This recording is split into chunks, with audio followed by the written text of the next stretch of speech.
Welcome back everybody to our journey through the Double Masters 2022 preview of the set coming out. This is releasing on the 8th of July, and we've already seen quite a bit of value in the cards that we reviewed up to this point. Once again, there are a lot of these cards that I probably should know. These are all reprints, so these are cards that already exist in Magic. There are a few of these that I won't recognize, and then I've also gone through and tried my best to actually value each of these cards. That way we have an idea of what sort of value we're expecting out of the packs that we're opening. Of course, with this being a reprint of expensive cards, the idea here should be that the price of these cards are going down in other places where Wizards isn't selling Magic cards, either where you might buy your singles like on TCG or at your LGS, your local game store. That being said, it is also a more expensive set, so we're evaluating this based on like a $15 booster pack opening, something like that, $12, whatever it is. So instead of your traditional like 6. So with the increase in value, we are seeing an increase in price, but hopefully the idea here is that on average you're getting more value out of the pack than you're actually paying. So we're going to start where we left off with the black cards. And once again, I have gone through and tried to list out what they are pre-selling for out of this set. That way we have an idea of how well the price has already gone down without the set even officially releasing. We'll start with Bitter Blossom. Bitter Blossom is a well-known card. I actually haven't seen it played before. I just know of the card, and I've seen the card before. It's a 2-mana tribal enchantment, fairy. At the beginning of your upkeep, you lose 1 life and create a 1/1 black fairy rogue creature token with flying. This card is currently going out of this set for about $35. So it definitely is a valuable card, one of the cards you want to try to get out of a pack if you can. I know that this card has some pretty strong value in a lot of decks, and I think it's an okay card. I gotta say, without knowing that this is like a super powerful card, just at looking at it, it's like, oh, okay, well, I'll lose a life and get a 1/1 fairy rogue with flying, fine. But I know there's a lot of synergy with rogues. I know flying's pretty strong, especially rogues not being blocked and dealing combat damage is strong. Maybe that's why it's strong. I actually don't know 100% what sort of combos there are. If there's an infinite with Bitter Blossom, I don't know. I just know that this is a sought-after card. Really excited to see it in the set for them, and probably means I'll see some strange combos with this card or see why it is that this is valued so high pretty soon. Next we have Damnation. This is a 4-mana sorcery. Destroy all creatures and they can't be regenerated. Never seen the card, but I've known the card for a while. This is one of the good board wipes. For only 4 mana, it does wipe the board. Everything that doesn't have indestructible or anything that's not phased out. So this card is now in the set coming out, going to be about $18. So definitely valuable for that price. Definitely worth snagging. I think that every commander deck should have a few board wipes in it, and of course this is an old enough card to where that's pretty much the only format that I expect to see it in, though I know it's playable in a couple other formats as well. I don't expect myself to see this except for in commander really, but it's a really good card. Alright, next I have Necrotic Ooze. This is a 4-mana 4/3 ooze creature that, as long as this is on the battlefield, it has all activated abilities of all creature cards in all graveyards. Now, I've never actually seen this card before. I think I've heard of this like once or twice. Definitely seems like a powerful card on first look for me. A 4-mana 4/3 is barely, those stats are already about what you'd expect for 4 mana, and in addition to that, it has the ooze type, which I know I've seen ooze decks before, so I know that that's something that is a thing. And then it also has activated abilities of everything that's in all the graveyards. That can be very strong, especially if you in your own deck you have a lot of activated abilities that are going into your graveyard, but also so that way you can get off any activated abilities that your opponents might have. So this card is going for about $4 on the pre-sale, so definitely a good value for this card, I think. Normally I think it goes for about $8, so just about double that. Okay, next I have Una's Prowler, 2-mana, 3/1 fairy rogue creature. We may have already talked about this card, but I do forget some of these since they're not super valuable. This is a flying 3/1. If you discard a card, this gets -2 power until end of turn, and any player may activate the ability. So it's one of those situations where if someone wants to, they can discard and try to keep this from hurting someone.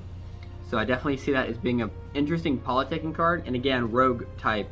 I haven't seen a lot of fairy stuff except for fairy rogues, but I know that rogues have quite a bit of synergy with, you know, making someone mill. So having it also make someone discard, I think is just added on top of that. So, and it's the player's choice to do it. I mean, the upside is that the player gets to choose what they discard, but I could definitely see this being a pain in the rear.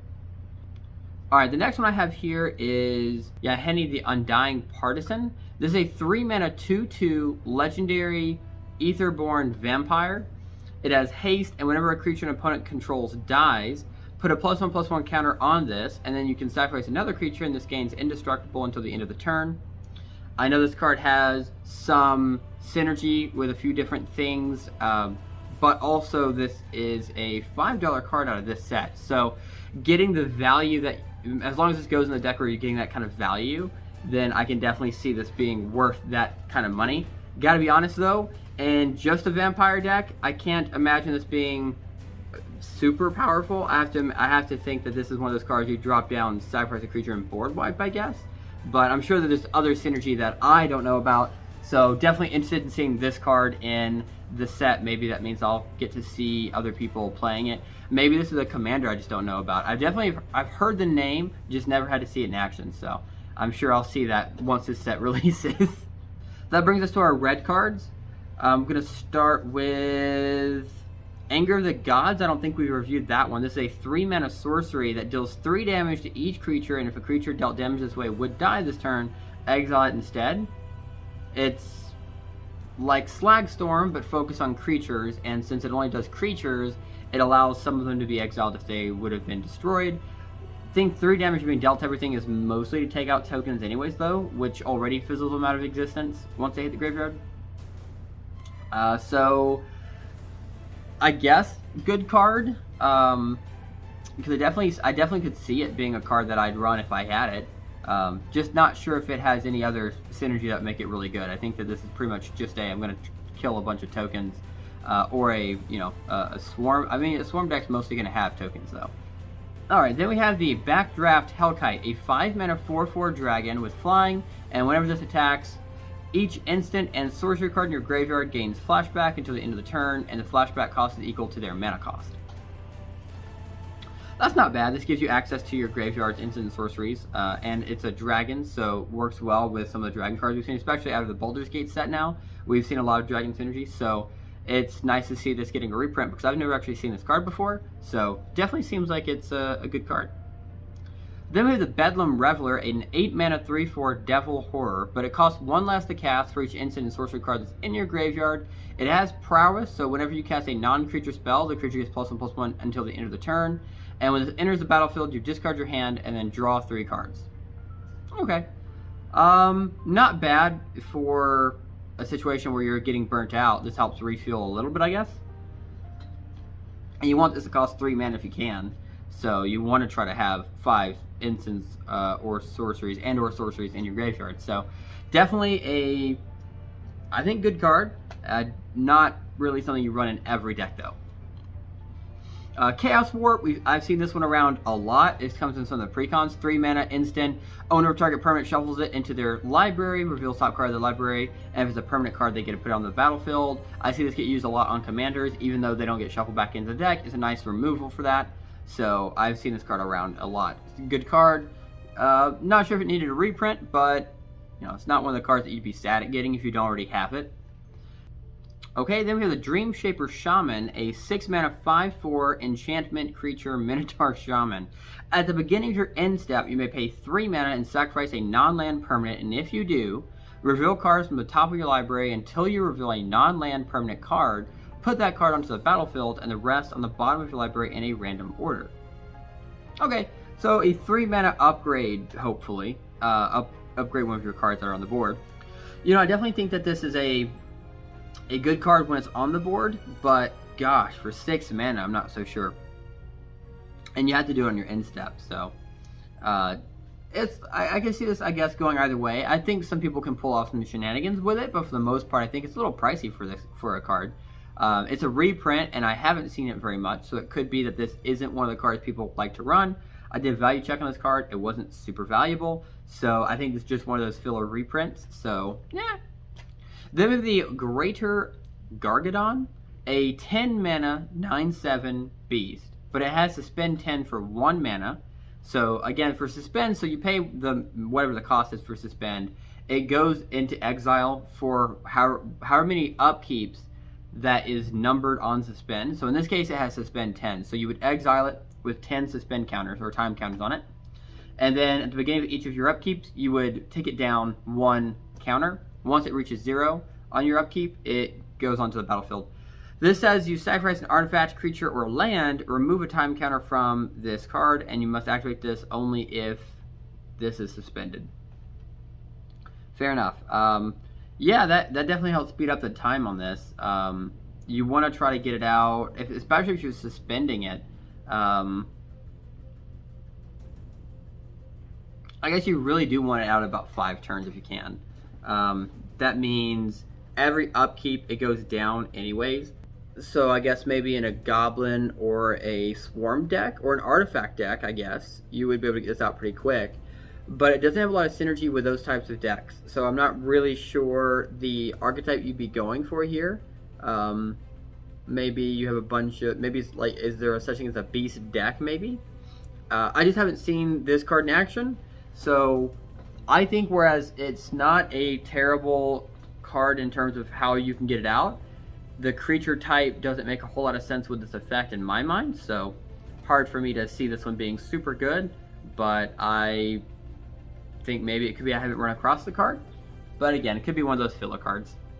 Alright, then we have the Seasoned Pyromancer. This is a 3 mana 2/2 human shaman that when it enters the battlefield, discard 2 cards, draw 2 cards, and for each non-land card that you've discarded that way, you get a 1/1 elemental creature token.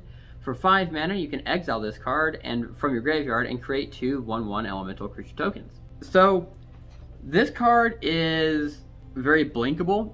So yeah, I think the card seems really good, and I did a value check on the card, and with this set release, it's going for $27. So I definitely know that I wouldn't be able to get that kind of value out of this card, but I'm excited now that this is getting reprint that maybe I can see this in some other people's decks just to see what this card can do. I know it being a human is synergized as well. Creating elementals could be a synergy type there as well. So I look forward to seeing what this card can do. Since I haven't actually run across it yet, and with it being that expensive, that is a bit surprising. And then we had the Surreal Memoir, a 4 mana sorcery, return an instant card at random from your graveyard to your hand. It also has rebound, so if you cast it from your hand, you exile it after or as it resolves. And then at the beginning of your next upkeep, you may cast this card with this spell without paying its mana cost. I've seen this card around. I actually used to run it. I got really big into Eldrazi's, so this actually came out in the Rise of Eldrazi set, or at least a print of this card did. So I know that it's a card I've tried to run before. Never really had the kind of luck with it that I wish I did have, just because when you have so many instant sorceries, they're not all cards you really want to cast, and for 4 mana, you really do want to target something that is specific, and since this comes out at random, it doesn't always work that way. And you're also not casting the spell at targets, so for 4 mana, you're just putting it to your hand. Yeah, so that does it for all our red cards. Next up, we'll get into the green cards, and I think as far as red goes, we had some pretty good value. Just today, we went over about, well, we did a little over about $40 worth of cards, but only one card that's super valuable.